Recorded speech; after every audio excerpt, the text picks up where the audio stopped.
Hello students, Anupam public school and college channel में आपका स्वागत है। जैसा कि हम पिछले वीडियो में जो कि चैप्टर है अध्याय 2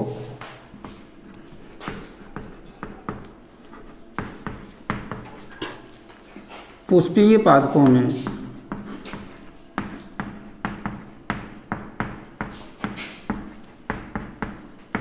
लैंगिक जनन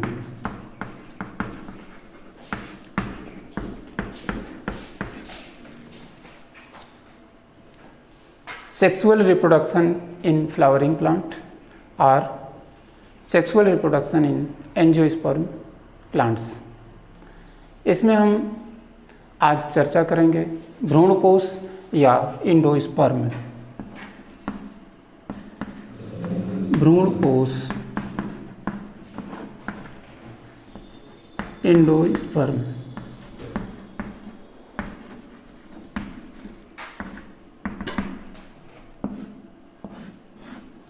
बच्चों, भ्रूणपोष जैसा कि अभी इसके पहले हमने चर्चा किया था कि स्त्री जननांग यानी अंडाशय जिसमें बीजांड होता है यानी ओव्यूल होता है। ओव्यूल के अंदर 2 पोल होते हैं। एक पोल जो कि इग एपैरेटस कहलाता है यानी जिस छोर पर अंड उपस्थित होता है, और एक बीच में 2n प्रकार का यानी डबल न्यूक्लियाई यानी पोलर न्यूक्लियाई ध्रुवीय केंद्रक पाया जाता है।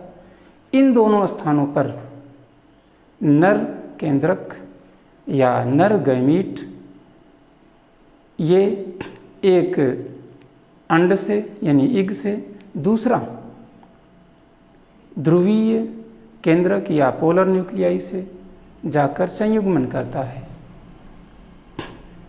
जो अंडे या इग से संयुग्मन करता है उससे जाइगोट या युग्मनज बनता है, तथा जो पोलर न्यूक्लियाई या ध्रुवीय केंद्रक से जुड़ता है उससे भ्रूणपोष बनता है। भ्रूणपोष अंडे यानी युग्मनज को पोषण प्रदान करता है और जिसकी चर्चा हम यहाँ करने चल रहे हैं। तो आगे हम एक चित्र के माध्यम से पढ़ेंगे कि किस तरह से भ्रूणपोष का विकास होता है और भ्रूणपोष कितने प्रकार का होता है, किन पौधों में कैसा भ्रूणपोष पाया जाता है, इसकी चर्चा हम कर रहे हैं। संयुग्मन के पश्चात 3 यानी 3n प्रकार का केंद्रक बनता है और इसका जो प्राथमिक भ्रूणपोष केंद्र ये प्राथमिक भ्रूणपोष केंद्रक बनाता है, जैसा कि आप इस चित्र में भी देख सकते हैं। यहाँ पर आप देखिए कि इस चित्र में ऊपर की ओर बीजांड द्वारी क्षेत्र है। बीजांड द्वारी क्षेत्र यानी माइक्रोपाइलर क्षेत्र रीजन। माइक्रोपाइलर रीजन में ऊपर की ओर इग होता है और नीचे की ओर जो ध्रुवीय केंद्रक होते हैं वे होते हैं, और ध्रुवीय केंद्रक यहीं पर भ्रूणपोष का विकास होता है। और भ्रूणपोष का विकास होने के पश्चात ये इस प्रकार का प्रारूप धारण कर लेता है। वैसे भ्रूणपोष के बढ़ते समय भ्रूण को यह पोषण तो देता ही है, लेकिन सभी आवृत्त बीजियों में इस प्रकार का भ्रूणपोष बनता है। कुछ में जैसे आर्किडेसी, पोडोस्टिमोनेसी व ट्रापेसी कुल के पौधों में इस तरह का भ्रूणपोष नहीं पाया जाता है। एंजियोस्पर्म में भ्रूणपोष अधिकतर जो है त्रिगुणित यानी ट्राइप्लॉइड होते हैं, और त्रिगुणित अवस्था में ये इनका जो है विकास होता है। और भ्रूणपोष जैसे इनोथेरा में 2n प्रकार का होता है, और प्लम्बाइगो और पेनिया में 5 n प्रकार का, पेपेरोमिया पेल्यूसिडा में 9 n प्रकार का और पेपेरोमिया हिस्प्यूडुला में 15 n प्रकार का भ्रूणपोष पाया जाता है। भ्रूणपोष वैसे कई प्रकार के होते हैं, जैसे केंद्रीय भ्रूणपोष जब केंद्रक के विभाजन के फलस्वरूप कोशिका भित्ति कहिए या भित्ति का निर्माण नहीं होता है, जैसे आप यहाँ पर देख रहे हैं इस चित्र में आप देखिए कि इसमें भित्ति का निर्माण नहीं हो रहा है। इंटुगमेंट तो यहाँ दिखाई दे रहे हैं, 2 इंटुगमेंट दिखाई दे रहे हैं, लेकिन इसके बाहर किसी तरह का कोई भित्ति नहीं दिखाई दे रहा है। यदि इस तरह का भ्रूणपोष पाया जाता है, जैसा कि मुख्य रूप से पॉलीपिटेली में पाया जाता है, जिसका एक बहुत ही आसान उदाहरण है नारियल का भ्रूणपोष, जिसमें जो जल होता है, जल सदृश पदार्थ पाया जाता है, वह एक भ्रूणपोष है और नारियल का भ्रूणपोष जलीय होता है। इसी प्रकार से आप देख रहे हैं कि यहाँ पर केंद्रीय भ्रूणपोष दिखाया गया है और इस केंद्रीय भ्रूणपोष में मुक्त विभाजन हो रहा है। यहाँ पर देखिए मुक्त विभाजन हो रहा है। मुक्त विभाजन के फलस्वरूप बहुत सारे केंद्रक बन रहे हैं और यहाँ पर इसके अंदर मुक्त हैं, इसलिए इनको हम लोग जो है केंद्रीय भ्रूणपोष कहते हैं। इसी प्रकार जो अगला जो भ्रूणपोष होता है वो कोशिकीय भ्रूणपोष कहलाता है। आप इस चित्र में देखिए कि जो कोशिकीय भ्रूणपोष होता है, इसमें प्रथम विभाजन है, उसके या उसके तुरंत बाद के विभाजनों के फलस्वरूप यहाँ पर भित्ति, कोशिका भित्ति का निर्माण हो जाता है। इस वाले चित्र में देख सकते हैं, इधर देख सकते हैं, तो इनके इस विभाजन के फलस्वरूप भित्ति दिखाई दे रही है, या इन विभाजनों के तुरंत बाद जो विभाजन हो रहे हैं इनमें भी भित्ति यानी वाल दिखाई दे रहा है, सेल वाल बन जाता है। ऐसा सेल वाल ये गैमोपिटेली के जो फैमिली होती है, उस फैमिली के जितने भी पौधे पाए जाते हैं उनमें अधिकतर ये पाया जाता है। लेकिन कुछ भ्रूणपोष तो ऐसे होते हैं जो दोनों मिला कर होता है, यानी केंद्रकीय और ये कोशिकीय, यानी nuclear endosperm and cellular endosperm, दोनों प्रकार का जब भ्रूणपोष पाया जाता है, जिसे हम हेलोबियल इंडोस्पर्म कहते हैं। इस प्रकार का इंडोस्पर्म हेलोबी कुल के यानी वर्ग के पौधों में पाया जाता है, जो कि अधिकतर एक बीजपत्री होते हैं। इसमें जो यहाँ पर आप चित्र देख रहे हैं, इस तरह का भ्रूणपोष पाया जाता है। इस प्रकार के भ्रूणपोष में आप देख रहे हैं कि एक तरफ आपका चैलाजल क्षेत्र है, यहाँ पर चैलाजल क्षेत्र, और दूसरी तरफ ये आप देखिए ये जो क्षेत्र है जिसको हम माइक्रोपाइलर क्षेत्र कहते हैं, माइक्रोपाइलर रीजन बोलते हैं। ये जो केंद्रक होता है 2 भागों में विभक्त हो रहा है, एक माइक्रोपाइलर रीजन में यानी बीजांड द्वारी क्षेत्र की ओर, दूसरा जो है ये आपका चैलाजल रीजन। दोनों तरफ विभाजित होकर एक ट्रांसवर्स यानी अनुप्रस्थ रेखा बन जा रही है और इस रेखा के दोनों तरफ विभाजन केंद्रकों का यानी न्यूक्लियस का विभाजन हो रहा है। विभाजन के फलस्वरूप इधर भी केंद्रकों की संख्या बढ़ रही है और इस तरफ भी केंद्रकों की संख्या बढ़ती जा रही है। तो इस तरह का जब विभाजन होता है तो उसे हम हेलोबियल इंडोस्पर्म कहते हैं। कुछ अन्य प्रकार के इंडोस्पर्म भी पाए जाते हैं, जैसे चर्बिताभ यानी रूमिनेट इंडोस्पर्म, रूमिनेट एंडोस्पर्म या तो बीजावरण यानी सीड कोट की या भ्रूणपोष की स्वयं की सक्रियता के कारण बनता है। जैसा कि सुपारी आप लोग जानते होते हैं, बीटल नट इसमें होता है। गहरे रंग का जो अंतः बीजावरण होता है, इनर सीड कोट, ये अंदर की ओर हल्के रंग के भ्रूणपोष में और इनफोल्डेड हो जाते हैं, यानी जो है वलित हो जाते हैं, अंदर की ओर मुड़ जाते हैं। और इस तरह का जो है जब रूमिनेट एंडोस्पर्म होता है, जैसा कि अभी मैंने बताया सुपारी यानी बीटल नट में चर्बिताभ भ्रूणपोष पाया जाता है। एक अन्य प्रकार का जो एंडोस्पर्म है वो है किरमीर भ्रूणपोष, जो कि मोज़ेक टाइप का होता है, मोज़ेक एंडोस्पर्म है। मोज़ेक एंडोस्पर्म यह भी भ्रूणपोष यानी मोज़ेक के आकार का हो जाता है। इरेगुलर इसमें मोज़ेक पैटर्न बनता है, जो कि भ्रूणपोष शर्करा युक्त होता है या मंड युक्त होता है। ऐसा टमाटर या पिटूनिया में पाया जाता है। इसका जो भ्रूणपोष होता है वो 2n प्रकार का होता है। अगला जो प्रकार है वो है जीनिया या मेटाजीनिया। इस प्रकार के भ्रूणपोष को फोके ने 1881 ईस्वी में परागकणों का बीज या फल के गुण पर तुरंत या सीधा प्रभाव दिखाने के लिए किया था।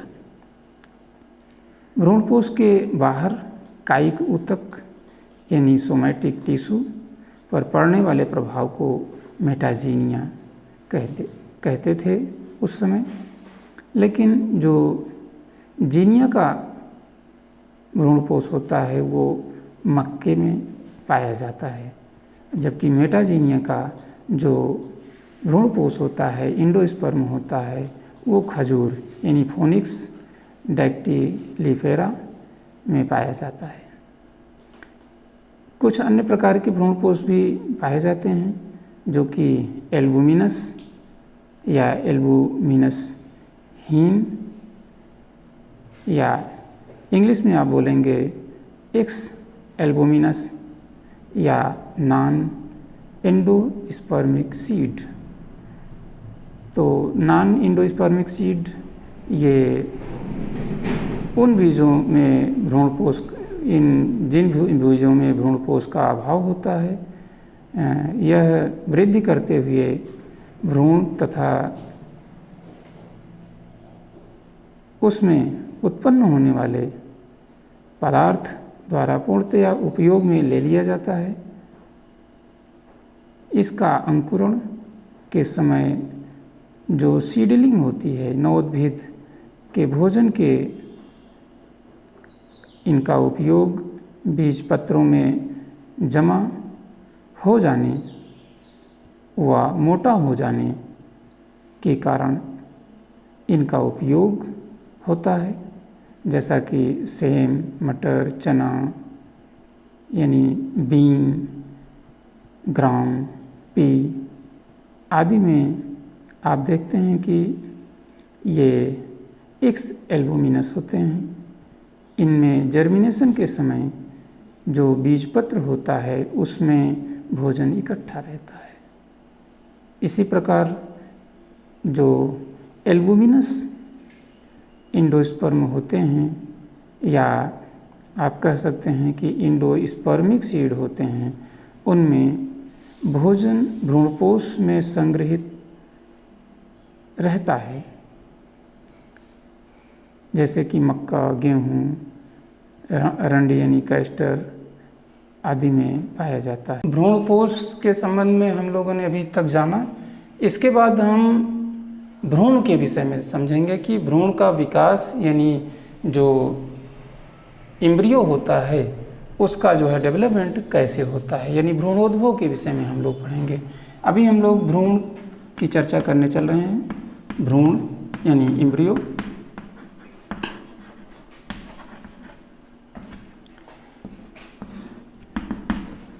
यानी भ्रूण के विकास की चर्चा करने चल रहे हैं कि किस तरह से जो एम्ब्रियो होता है वो ग्रोथ करता है। एम्ब्रियो ग्रोथ एक बीजपत्री यानी मोनोकोटिलेडॉन्स और डाइकोटिलेडॉन्स यानी द्विबीजपत्री पौधों में अलग अलग तरीके से करता है। इसलिए हम भ्रूण को, इनके विकास को दोनों में अलग अलग पढ़ेंगे कि किस तरह से द्विबीजपत्री में यानी डाइकोटिलेडॉन्स में और किस तरह से एक बीजपत्री यानी मोनोकोटिलेडॉन्स में ये भ्रूण का विकास होता है। हम सबसे पहले पढ़ेंगे डाइकोटिलेडॉन्स यानी द्विबीजपत्री पौधों में। द्विबीजपत्री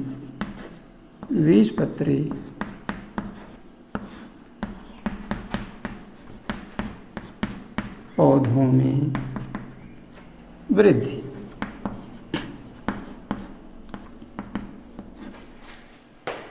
ग्रोथ इन डाइकोटिलेडॉन्स प्लांट। पढ़ रहे हैं हम लोग भ्रूण का उद्भव यानी भ्रूण का विकास यानी जो है डेवलपमेंट ऑफ एम्ब्रियो। इसको हम लोग पढ़ रहे हैं द्विबीजपत्री पौधों में किस तरह से भ्रूण में वृद्धि होती है, इसे हम लोग पढ़ने चल रहे हैं। जैसा कि अभी आप यहाँ चित्र में देख सकते हैं बच्चों, एम्ब्रियो का जो डेवलपमेंट होता है, ग्रोथ होता है, जिसे हम एक शब्द में एम्ब्रियोजेनी कह सकते हैं। ये एम्ब्रियोजेनी यानी जो भ्रूण का उद्भव है, ये इग, हमने अभी जो है जो ओव्यूल पढ़ा था, ओव्यूल पढ़ते समय यानी बीजांड पढ़ते समय ये देखा था कि जो मेल गैमीट होता है, एक मेल गैमीट इग से, दूसरा पोलर न्यूक्लियाई से, पोलर न्यूक्लियाई से भ्रूणपोष बनता है। लेकिन जो पहला मेल गैमीट था जो इग से जुड़ता है, उससे एम्ब्रियो बनता है यानी जाइगोट बनता है। और ये एम्ब्रियो यदि इग जो इग से मेल गैमीट जुड़ता है, उससे जब कभी उस प्रक्रिया द्वारा फर्टिलाइजेशन होता है तब उसे हम ट्रू फर्टिलाइजेशन कहते हैं, जिसे हम सिंगैमी कहते हैं, और जिसके फलस्वरूप जाइगोट बनता है। और इसी के विकास को हम पढ़ने चल रहे हैं, जिसे हम भ्रूणोद्भव कहेंगे। द्विबीजपत्री पौधों में आप यहाँ देखिए कि इस प्रकार का जो एम्ब्रियो होता है, यहाँ आप देख रहे हैं कि ये बीच में न्यूक्लियस दिखाई दे रहा है और ऊपर की ओर आपको न्यूट्रिशन दिखाई दे रहा है। यहाँ पर जब इसका विकास शुरू होता है, इस जाइगोट का विकास शुरू होता है, तो सबसे पहले जब इसका विभाजन होता है तो विभाजन के फलस्वरूप यहाँ पर यह सेल दो भागों में विभाजित हो जाता है। इस चित्र में आप देख सकते हैं कि यह दो भागों में विभाजित हो रहा है और एक ट्रांसवर्स यानी अनुप्रस्थ विभाजन हो रहा है। अनुप्रस्थ विभाजन के फलस्वरूप यहाँ आप इसे नाम भी दे सकते हैं। ये ऊपर की ओर बेसल सेल कह सकते हैं और नीचे की ओर हम टर्मिनल सेल, बेसल सेल को आधारी कोशिका हिंदी में, और टर्मिनल सेल को अंतस्थ कोशिका कहते हैं। तो यहाँ पर हमने नाम दे दिया सेल बी यानी सी बी दिया, यानी सेल ऑफ बेसल। और इसी के विपरीत जो दूसरा है वो टर्मिनल हो जाएगा। तो इस तरह से ये दो भागों में विभक्त हुआ और दोनों के अलग अलग नाम हो गए। एक तो बेसल सेल हो गया, दूसरा टर्मिनल सेल हो गया, यानी अंतस्थ कोशिका हो गई। अब अगले चित्र में आप देख सकते हैं कि ये जो दो सेल बने थे, इनका भी अलग अलग विभाजन होता है, डिवीज़न होता है। इसके फलस्वरूप जो ऊपर का बेसल सेल है वो तो ट्रांसवर्स यानी अनुप्रस्थ विभाजन के फलस्वरूप दो अन्य सेल बनाता है, लेकिन जो नीचे टर्मिनल सेल है वो लॉन्गिट्यूडनल यानी जो है अनुदैर्ध्य विभाजन के फलस्वरूप दो अलग अलग कोशिका बना लेता है। इस तरह से आप देख रहे हैं कि चार कोशिकाएं अब इस दूसरे विभाजन के फलस्वरूप बन जाती हैं। इसके बाद इस चित्र में आप देखेंगे कि यहाँ पर जो फिर से विभाजन हो रहा है, बेसल सेल में विभाजन हो रहा है, यह अनुप्रस्थ विभाजन के फलस्वरूप 4 सेल बन रहे हैं, ये विभाजन के फलस्वरूप। और नीचे की ओर जो विभाजन हो रहे हैं, डिवीज़न हो रहे हैं, वो ट्रांसवर्स डिवीज़न हो रहे हैं। 2 2 4 यानी पीछे की ओर 2 और आगे की ओर 2 4 हो जा रहे हैं। तो इस तरह से ये समान प्रकार का विभाजन तो होता है, लेकिन जो ऊपर की ओर बेसल सेल है, उसका जो ऊपरी सेल है, जो कि एक बड़ा सा सेल बना रहा है, यह सेल इन सबों से बड़ा होता है, जिसे हम वेसिकुलर सेल कहते हैं।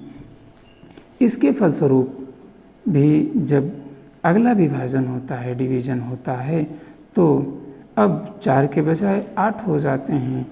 नीचे जो टर्मिनल सेल हैं, इसमें 8 सेल बनते हैं। इसी तरह से ऊपर की ओर 8 सेल बन जाते हैं। 1 2 3 4 5 6 7 और एक नीचे की ओर है, तो 8 विभाजन हो जाते हैं। 8 सेल बन जाते हैं इस विभाजन के फलस्वरूप। तो 8 ऊपर की ओर, 8 नीचे की ओर, इसके पीछे की ओर हैं, तो 8 सेल ये है, 8 ये है। इसके बाद जो अगला विभाजन होता है, वो उसमें 16 बन जाते हैं। इस तरह से ऊपर की ओर जो वेसिकुलर सेल है वो बड़ा रहता है, और नीचे की ओर जो सेल होता है वो छोटा रहता है। नीचे जो गोलीय आकार में विभाजन हो रहा है, जिसे हम टर्मिनल सेल का हिस्सा मानते हैं, इसे हम डर्मेटोजेन बोलते हैं। और ऊपर की ओर जो सेल हैं, इन्हें हम हाइपोफाइसिस बोलते हैं। इसके पहले सेल को हाइपोफाइसिस बोलते हैं। तो इस तरह से विभाजन यहाँ पर होता चला जाता है, और यहीं से दोनों प्रारूप बनने लगते हैं, जो कि जड़ों क्या आप कह सकते हैं कि सीड के जर्मिनेशन के फलस्वरूप 2 यानी मूलांकुर और प्रांकुर, जिसे हम फ्यूनिकल और प्यूम्यूल बोलते हैं, ये दोनों ही बन जाते हैं। जो बेसल सेल होता है, इसमें जो अनुप्रस्थ विभाजन होता है, ऊपर की ओर विभाजन हुआ है, ये बेसल सेल का विभाजन हुआ है। और नीचे की ओर जो विभाजन हुआ है वो ट्रांसवर्स डिवीज़न हुआ है। इसे हम टर्मिनल डिवीज़न या टर्मिनल सेल का डिवीज़न कहते हैं। नीचे की ओर जो विभाजन हुए हैं, जो कि डर्मेटोजन में हैं, ये वल्कुटजन और रंभजन, जिसे हिंदी में बोलते हैं, लेकिन अंग्रेजी में हम पेरिब्लेम और प्लीरोम कहते हैं। इनमें विभाजित होकर के ये दोनों नीचे की ओर जड़ों का निर्माण करना शुरू कर देते हैं, और ऊपर की ओर जो टर्मिनल सेल है, यह प्लीरोम जो कि जो है ये डर्मेटोजन से बन रहा है, और पेरिब्लेम भी डर्मेटोजन से ही बन रहा है, और ये डर्मेटोजन का हिस्सा हैं, और ये 16 विभाजन के फलस्वरूप बनते हैं। जैसा कि आप पीछे देख रहे थे कि ये विभाजन होते जाते हैं, और नीचे की ओर जो विभाजन हुआ था, उस विभाजन के फलस्वरूप ये हृदय के आकार की संरचना बन रही है। हृदय के आकार की संरचना बन रही है।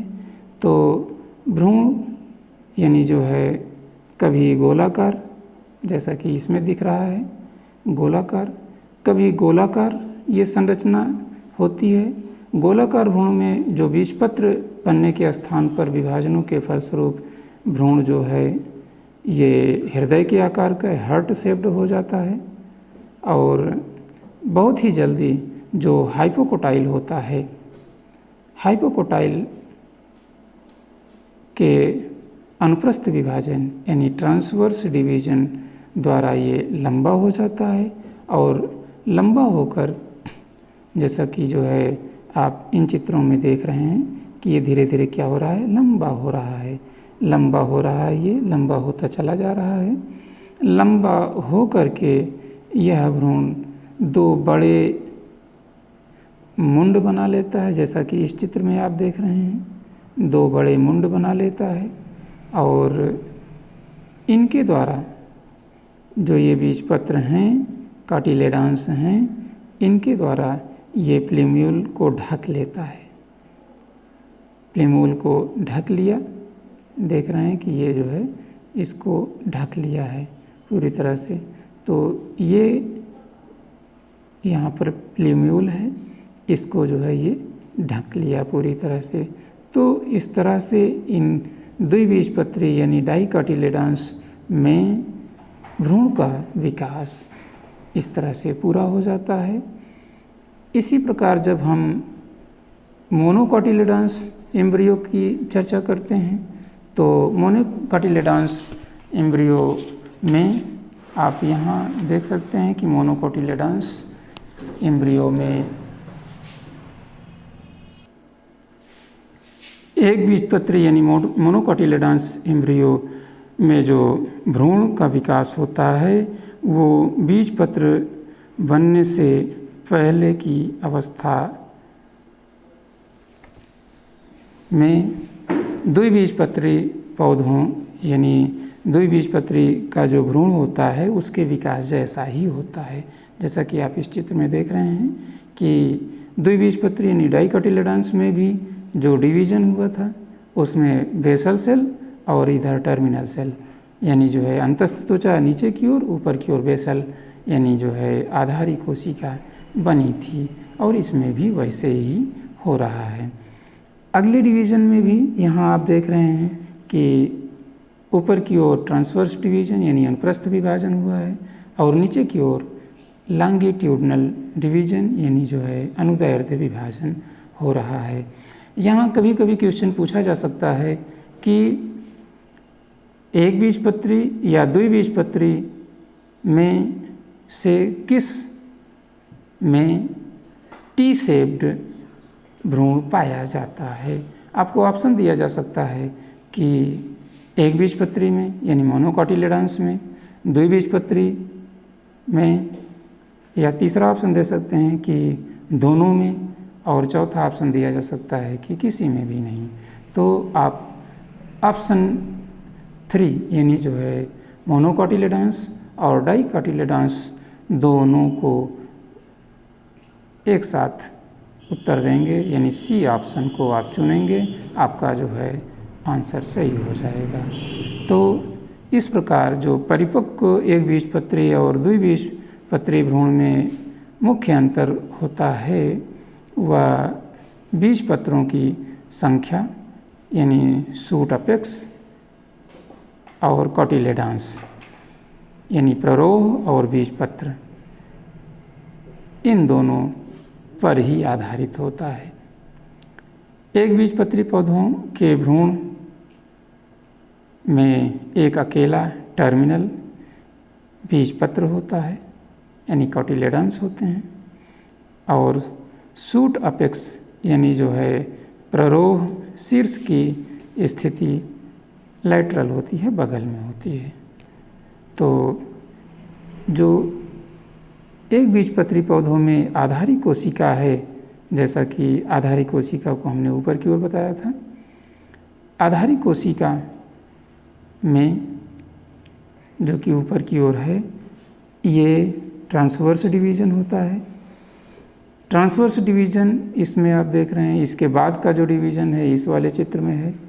इस वाले चित्र में आप देखिए कि विभाजन तो जो यहाँ तक का विभाजन था तो सेम था वो, लेकिन उसके बाद का जो विभाजन है वह समान नहीं है। नीचे की ओर आप देख रहे हैं कि ट्रांसवर्स डिवीज़न के बाद एक चतुर्थांश बन रहा है यहाँ पर देखिए चतुर्थांश बन रहा है और ये चतुर्थांश के किनारे यानी डर्मेटोजन जिसे हम कहेंगे, ये डर्मेटोजन मूल गोप यानी रूट कैप और ऊपर की ओर सस्पेंसर, इन दोनों को बनाता है। जो अंतस्थ त्वचा है, जो कि यहाँ ऊपर अंतस्थ ये त्वचा जो है नीचे की ओर है, ये अंतस्थ त्वचा जो है नीचे की ओर आप देख रहे हैं कि चतुर्थांश में परिवर्तित हुआ है और ये चतुर्थांश पहले 4 कोशिका बनाया, यहाँ पर पहले 4 बनाया, फिर नीचे ही जो एक में देखिए 2 सेल दिखाई दे रहा है, कोशिकाएं दिखाई दे रही हैं। ये कोशिकाएं विभाजित हो करके बगल यानी जो है किनारे की तरफ इनको धकेल देती हैं और विभाजन होता रहता है। लगातार विभाजन सभी चित्रों में आप देख सकते हैं कि विभाजन होता रहता है और किनारे की ओर इनको धकेला जाता रहता है। तो आप कह सकते हैं कि बाहर की ओर जो सेल हैं वो बड़ी हैं और अंदर की ओर जो सेल हैं ये देखिए चपटी दिखाई दे रही हैं, छोटी दिखाई दे रही हैं। तो अंदर की ओर छोटी कोशिकाएं यानी सेल्स और बाहर की ओर बड़ी सेल्स बन जाती हैं। जो हाइपोकोटाइल है, हाइपोकोटाइल और जो प्रांकुर है यानी प्ल्यूम्यूल है, इनको ये जो अंतस्थ कोशिका है यानी जो है आधारी कोशिका है, ये टर्मिनल कोशिका है, ये सेल है, इन्हीं से ये बनते हैं। कौन कौन सी चीज़ें? हाइपोकोटाइल और प्ल्यूम्यूल यानी प्रांकुर, ये दोनों अंतस्थ कोशिका से बनते हैं।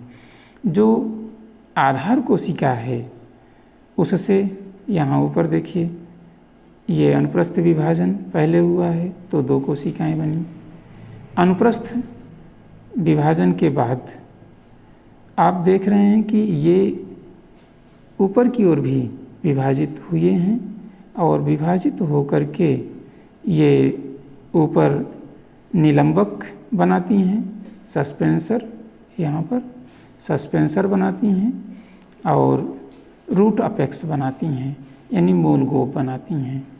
और मूल गोप का जो अन्य हिस्सा होता है ये बल्कुडजन यानी पेरिब्लम, इनका निर्माण इन स्थानों पर होता है।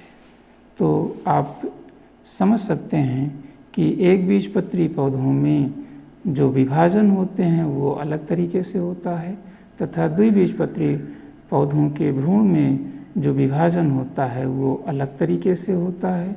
तो इस प्रकार एक बीजपत्री यानी मोनोकोटिलेडॉन्स और डाइकोटिलेडॉन्स दोनों में सेल डिवीज़न जो एम्ब्रियो का ग्रोथ है वो अलग अलग तरीके से होता है। जो अगली चीज़ है बच्चों, जो भ्रूण के ग्रोथ जो कि भूमि के अंदर होती है, भूमि के अंदर भ्रूण के यानी एम्ब्रियो के अंदर ग्रोथ होता है बीजपत्र में, और वो भी मिट्टी के अंदर होता है जिसे हम नहीं देख पाते हैं। लेकिन जब सीड जर्मिनेशन हो, अगली चीज़ है सीड जर्मिनेशन यानी बीज का अंकुरण। बीज का अंकुरण, जर्मिनेशन ऑफ सीड।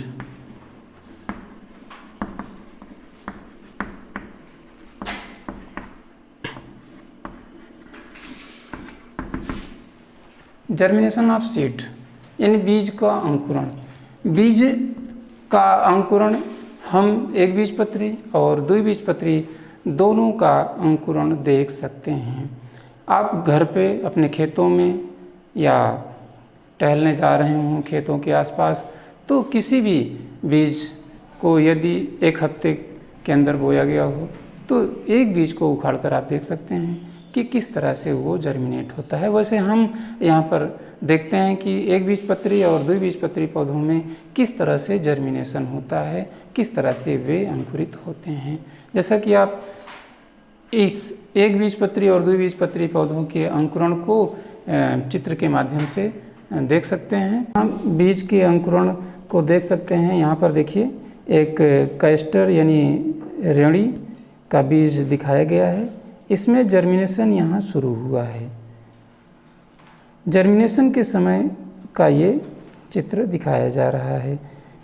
वैसे जर्मिनेशन के लिए, किसी भी बीज के जर्मिनेशन के लिए हमें 3 चीज़ें मुख्य रूप से आवश्यक होती हैं: ऑक्सीजन, नमी यानी मॉइस्चर, और उपयुक्त तापक्रम सूटेबल टेम्परेचर। मक्का, चना, गेहूँ आदि में भी हम अंकुरण देख सकते हैं कि किस तरह से होता है। हम प्रैक्टिकली देख सकते हैं घर पर अपने। वैसे कुछ अन्य पौधों के बीजों में जो अंकुरण होता है, जैसे जैंथियम, कुकुरबिटा, गिंगो बाइलोबा में जो अंकुरण होता है, अंकुरण की सभी आवश्यकताएं पूर्ण होने के बाद भी इनमें पकने के काफ़ी समय बाद भी अंकुरण नहीं शुरू होता है, क्योंकि बीज 2 प्रकार के होते हैं। कुछ बीज ऐसे होते हैं जो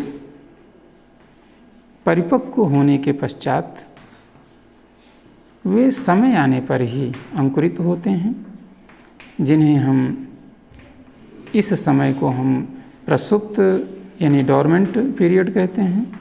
और इस परिघटना को, जो कि बीजों में पाया जाता है, सीड डोरमेंसी कहते हैं। परिपक्व बीज के काफ़ी समय बीत जाने के बाद भी अंकुरण की क्षमता यानी कैपेसिटी ऑफ जर्मिनेशन जो बनी रहने को हम लोग जीवन क्षमता कहते हैं। सबसे अधिक जीवन क्षमता निलंबो न्यूसीफेरा के बीज की है, जो कि 1703 का पका बीज 1940 में बोने पर अंकुरित हो गया। वैसे अन्य बीज भी हैं जो इससे भी अधिक समय तक बीत जाने के बाद भी अंकुरित हुए हैं। सबसे पहले यहाँ पर मूलांकुर, इस बीज में आप देखिए मूलांकुर, जिसे हम रेडिकल कहते हैं, ये इलांगेटेड होता है यानी लंबा हो जाता है, और बीजांड द्वारी यानी माइक्रोपाइलर रीजन द्वारा बाहर निकलता है और रूट का निर्माण करता है। यहाँ यानी जड़ों का निर्माण यहाँ से हो जाता है। यहाँ आप देख रहे हैं कि जड़ें यहाँ पर निकल गई हैं। अब इसी जगह से, अब ये चूँकि इंडोस्पर्म है, भ्रूणपोष है, यहीं से भोजन भी प्राप्त करता है। बीज यानी जो है एग अर्थात जाइगोट, यानी जो है जब फर्टिलाइजेशन के बाद जो है जाइगोट बनता है, तो इसी इंडोस्पर्म से ही ये अपना न्यूट्रिशन प्राप्त करता है, भोजन प्राप्त करता है। और भोजन प्राप्त करने के बाद नीचे की ओर, जिसे हमने अभी आपसे कहा कि रेडिकल यानी मूलांकुर बनता है, जड़ें निकलती हैं, और ऊपर की ओर प्रांकुर, जिसे हम प्ल्यूम्यूल कहते हैं, वो बाहर की ओर निकलता है। वैसे बीजपत्रों यानी बीजों के अंकुरण के आधार पर हम इसे 2 भागों में विभाजित कर सकते हैं।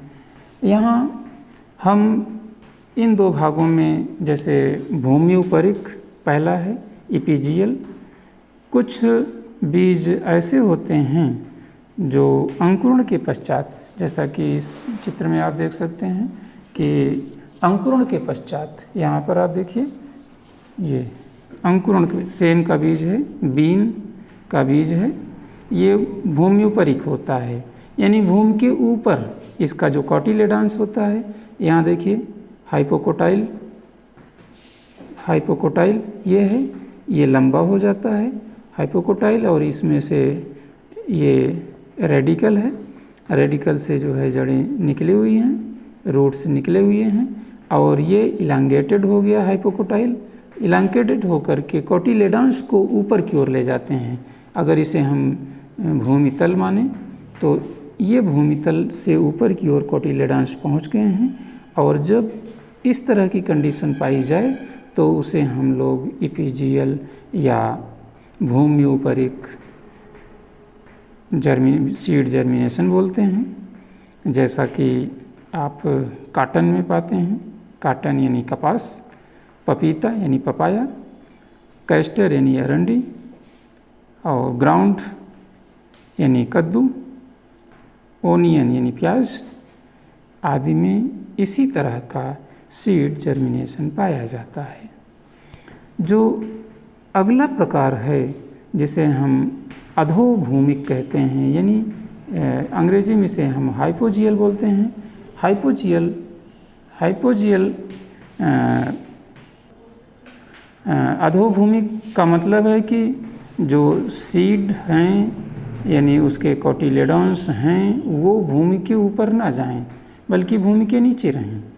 यहाँ इस चित्र में आप देख सकते हैं जो कि मटर का यानी पाइसम सैटाइवम का जो है एक सीड है, वो जर्मिनेट हो रहा है, और जर्मिनेट होकर इसके जो बीजांड द्वारी क्षेत्र कहिए यानी माइक्रोपाइल कहिए, उस रीजन से दोनों यानी प्लूम्यूल और रेडिकल यानी मूल अंकुर नीचे की ओर और ऊपर की ओर प्रांकुर ये निकल रहे हैं। प्रांकुर ऊपर की ओर यानी जो है सूर्य की दिशा में, जबकि मूलांकुर भूमि के नीचे की ओर यानी भूमि की दिशा में बढ़ता है। यहाँ आप देख रहे हैं कि इसका जो टेस्टा है ये भी नीचे है, और जो ऊपरी पौधा है तना, पत्ती, शाखाएं आदि जो है ये भूमि के ऊपर निकल जाती हैं, जबकि जड़ें और कोटिलेडॉन्स ये सभी नीचे की ओर रह जाती हैं। ये पूरा पौधा यहाँ दिखाई दे रहा है, लीफ दिख रहा है, इसके स्टेम्स हो गए, तो ये सभी जो है भूमि, ये जो कोटिलेडॉन्स हैं ये भूमि के नीचे हैं जर्मिनेशन के बाद। और ऐसे जर्मिनेशन को हम हाइपोजियल कोई दिक्कत नहीं, ऐसे जर्मिनेशन को हम हाइपोजियल जर्मिनेशन कहते हैं। तो इस तरह से हम देख सकते हैं कि किस तरह से बीजों का अंकुरण होता है। वैसे अगली चीज़ हम लोग ये जान लें कि किस तरह से अंडाशय से फल के बनने में परिवर्तन होता है। ये देखिए आ रहा है, परिवर्तन होता है। जो अंडाशय की भित्ति है यानी ओवरी वॉल है वो फल बनने के पश्चात 3 भागों में परिवर्तित होता है। बाहर की ओर बाह्य फल भित्ति यानी इपीकार्प, बीच में मीजोकार्प यानी मध्य फल भित्ति, और अंदर की ओर अंतः फल भित्ति यानी इंडोकार्प में परिवर्तित होता है। इसके बाद जो ओव्यूल है यानी बीजांड हैं, बीजांड के अंदर कई अंग होते हैं, कई भाग होते हैं, जैसे बीजांड वृंत है यानी फ्यूनिकल जिसे हमने पढ़ा था। वो फल जब बीज बनता है तो उसमें वृंत यानी स्टॉक के नाम से जाना जाता है, और जो हाइलम होता है वो उसी रूप में रहता है, यानी जो बीज जिससे जुड़ा होता है, जिससे लटका होता है, उसी भाग को हम हाइलम बोलते हैं यानी नाभिका बोलते हैं। जो माइक्रो बीजांड द्वार है यानी माइक्रोपाइल है, वो माइक्रोपाइल के रूप में भी ये बीज में पड़ा रहता है। और जो अध्यावरण है यानी जो है इंटेगुमेंट हैं, इंटेगुमेंट जो है बीजावरण यानी सीड कोड के रूप में। सीड कोड 2 तरह से होता है, एक बाहर की ओर, एक अंदर की ओर। जो बीज चोल होता है यानी बीज का आवरण होता है जिसे हम टेस्टा बोलते हैं, वो बाहर की ओर रहता है और अंदर की ओर टिगमेन होता है यानी बाह्य आवरण जो अंडाशय में होता है, आउट इंटेगुमेंट होता है, वो बीज चोल यानी टेस्टा के रूप में परिवर्तित हो जाता है। जो इनर इंटेगुमेंट होता है वो टेगुमेन में परिवर्तित हो जाता है। जो बीजांडकाय यानी न्यूसेलस होता है वो नष्ट हो जाता है। यदि बच जाता है तब इसे हम परिभ्रूण कोष यानी पेरीस्पर्म कहते हैं। जो एम्ब्रियोसाइक है यानी भ्रूण कोष है, उसमें सिनर्जिड सेल होते हैं यानी सहायक कोशिकाएं होती हैं, ये नष्ट हो जाती हैं फल में। और जो इग सेल होता है उसके द्वारा भ्रूण यानी एम्ब्रियो का विकास हो जाता है। जो सेकेंडरी यानी द्वितीयक केंद्रक होता है उसके द्वारा भ्रूणपोष यानी एंडोस्पर्म का विकास होता है।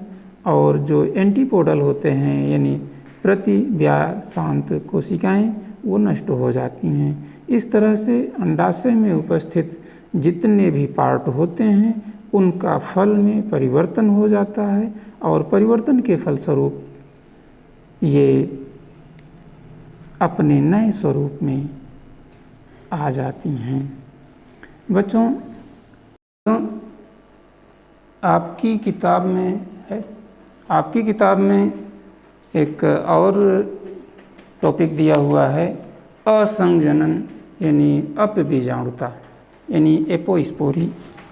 एपोस्पोरी को सर्वप्रथम रोजनबर्ग ने 1907 ईस्वी में हिएरेसियस में अध्ययन किया था, जिसमें स्पोरोफाइट यानी बीजाणुभिद की कोशिका से बिना अर्धसूत्री विभाजन यानी मियोसिस के गैमीटोफाइट यानी युग्मकोद्भिद बन जाता है। और स्पोरोफाइट में बिना मियोसिस डिवीजन के यानी अर्धसूत्री विभाजन के गैमीटोफाइट के बनने की क्रिया अपबीजाणुता कहलाती है।